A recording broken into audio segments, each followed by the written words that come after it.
ચાર શિક્ષિત મૂર્ખ પંચતંત્રની વાર્તા।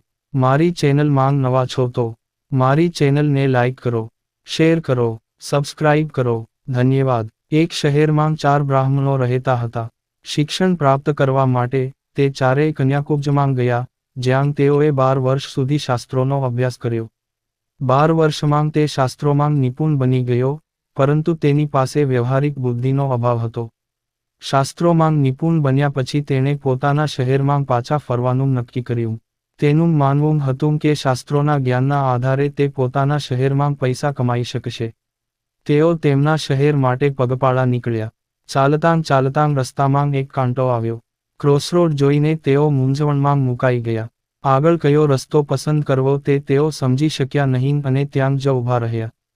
થોડા સમય પછી એક વૈશ્ય છોકરાની અંતિમ યાત્રા એ ચોકડી પરથી પસાર થઈ। તેમાં ઘણા પૈસાદારો પણ સામેલ હતા। શાહુકારોને જોઈને એક બ્રાહ્મણને શાસ્ત્રોમાં લખેલી આ વાત યાદ આવી ગઈ। મહાજનો યેન ગતઃ પંથ, એટલે કે જે માર્ગ પર શાહુકાર જાય છે તે જ માર્ગ છે। તેણે બીજા બ્રાહ્મણોને કહ્યું, આવો, આ શાહુકારોને અનુસરો। ચારેય સ્મશાન યાત્રામાં જોડાયા અને સ્મશાન સુધી પૈસા ધીરનારની પાછળ ગયા। સ્મશાનમાં એક ગધેડો ઊભો હતો। ગધેડાને જોઈને બીજા બ્રાહ્મણને યાદ આવ્યું, રાજદ્વારા સ્મશાન ચ યસ્તિષ્ટિ સા બંધાવઃ, એટલે કે શાહી દ્વાર અને સ્મશાનભૂમિ પર ઊભેલા એક ભાઈ છે। તેણે બીજા બ્રાહ્મણોને કહ્યું, સ્મશાનમાં ઊભેલો આ ગધેડો ભાઈ જેવો લાગે છે। આ સાંભળીને બધાએ ગધેડાને ગળે લગાડ્યો અને તેને પ્રેમ કરવા લાગ્યો। તે જ ક્ષણે તેઓએ જોયું કે એક ઊંટ તેમની તરફ ખૂબ જ ઝડપે આવતો હતો। તે જોઈને ત્રીજા બ્રાહ્મણને યાદ આવ્યું, ધર્મસ્ય ચુક્તા ગતિ, એટલે કે ધર્મની ગતિવિધિમાં ખૂબ જ ઝડપ છે। તેણે દરેકને કહ્યું, જે વસ્તુ ઝડપથી આવે છે તે ધર્મ છે। તેથી આ ઊંટ ચોક્કસપણે એક ધર્મ છે। પછી ચોથા બ્રાહ્મણને યાદ આવ્યું, ઇષ્ટમ ધર્મેણ યોજેત, એટલે કે ધર્મને ઇષ્ટ સાથે જોડવો જોઈએ। તેમની દૃષ્ટિએ ગધેડો ઇષ્ટ હતો અને ઊંટ ધર્મ હતો। તેણે બંને વચ્ચે સમાધાન કરવાનું નક્કી કર્યું અને ઊંટને પકડીને તેના ગળામાં ગધેડા બાંધી દીધા। એ ગધેડો ધોબીનો હતો। જ્યારે તેને સમાચાર મળ્યા કે કેટલાક લોકોએ તેના ગધેડાને ઊંટના ગળામાં બાંધી દીધો છે, ત્યારે તે એક લાકડી લઈને તે ચાર મૂર્ખની પાછળ દોડ્યો અને તેમને મારવા લાગ્યો। ચારેય કોઈક રીતે જીવ બચાવવા ત્યાંથી ભાગી ગયા હતા। દોડતા દોડતા તેઓ એક નદીના કિનારે પહોંચ્યા।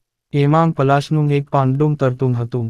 તે જોઈને પ્રથમ બ્રાહ્મણને યાદ આવ્યું, આગમિષ્યાતિ યત્પત્રમ તદસમંસ્તરેષ્યતિ, એટલે કે જે પાન તરતું આવે છે તે આપણને બચાવશે।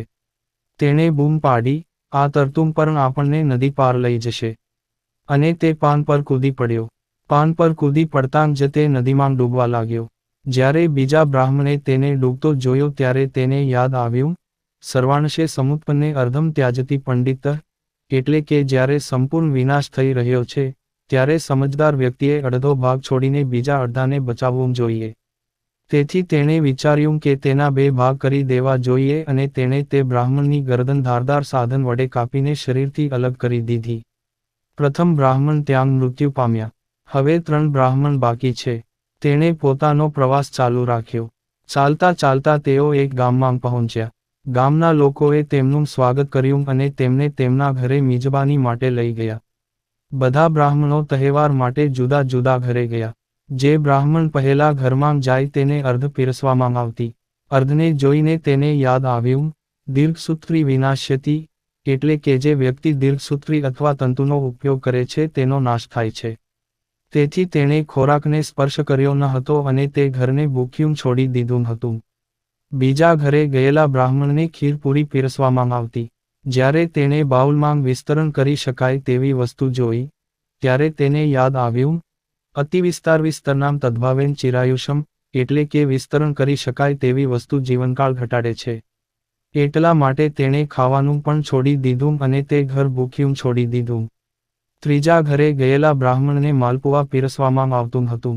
જ્યારે તેણે તેમાં છિદ્રો જોયા, ત્યારે તેને યાદ આવ્યું, છિદ્રેશ્વરનર્થ બાહુલી ભવંતી, જેનો અર્થ થાય છે, છિદ્રો દ્વારા દુષ્ટતા વધે છે। તેથી તે પણ ખાવાનું છોડીને ત્યાંથી ચાલ્યો ગયો। આ રીતે 3 મૂર્ખ બ્રાહ્મણોને ભૂખ્યા તરસ્યા મુસાફરી કરવી પડી। આનાથી તેઓ માત્ર હસ્યા જ નહીં, પરંતુ ત્રણેયને પસ્તાવો પણ થયો। બોધ, બુદ્ધિ વિના જ્ઞાન નકામું છે. પૂરી વાર્તા સાંભળવા માટે ધન્ય.